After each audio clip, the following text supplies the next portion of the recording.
So I just wanted to do a video on the different kinds of hamsters that I have.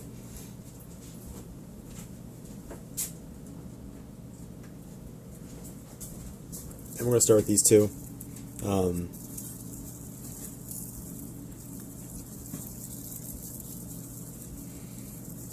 Actually, we'll just start with the one.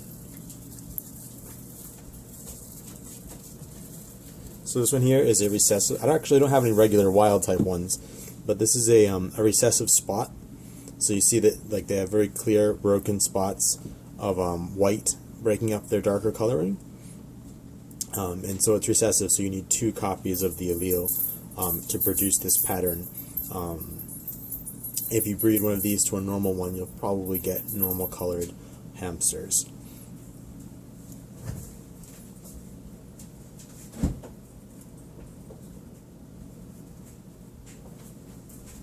This is one here that was born here. The other one I was holding was one that I had purchased. This one was born here, and he has a dominant spot. So you notice that he doesn't have the same kind of spotting. It's different. There's a little bit of white behind the ears, and then a little bit of extra white on right above his legs here.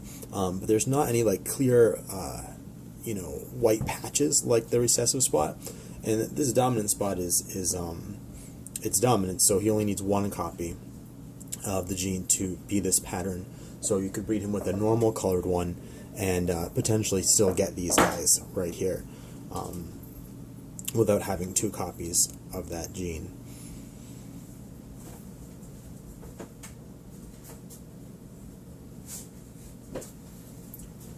This one here is what they call a head spot. So this is a store-bought one. So she's a little skittish. She's all white, and she's got a little bit of marking on her head right there. Just barely see it. And she's actually the mother of the one that I just showed. And this color is actually when they have 2 copies of the recessive spot gene, and then 1 copy of the dominant spot gene. So if I bred, potentially, I don't know. If you mix the dominant spot with the two copies of the recessive, you get this.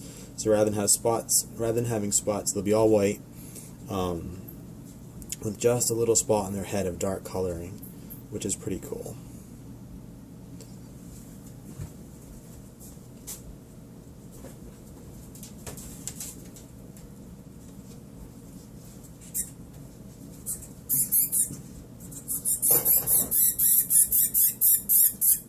This is another one I have. He is store-bought as well. He does not like being picked up or touched for the most part. He's what they call husky.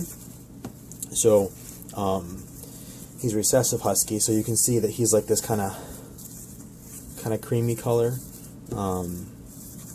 He's got more white around the edges, and he's got white around his face as well. And he was not well socialized, so he's like very skittish. And I don't know if you could hear him squawking. Sometimes he squawks. He doesn't always squawk though. But today he was.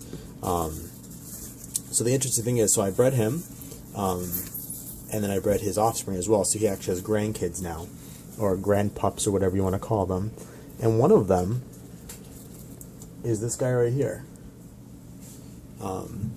who is not normal looking. He's a husky of some sort, but he's very light colored.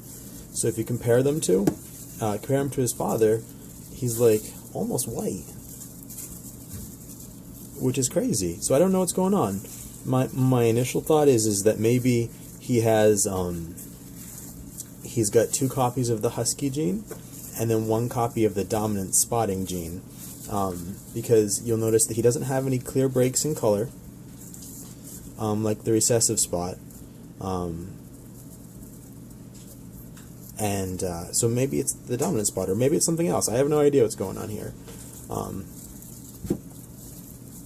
But that's that.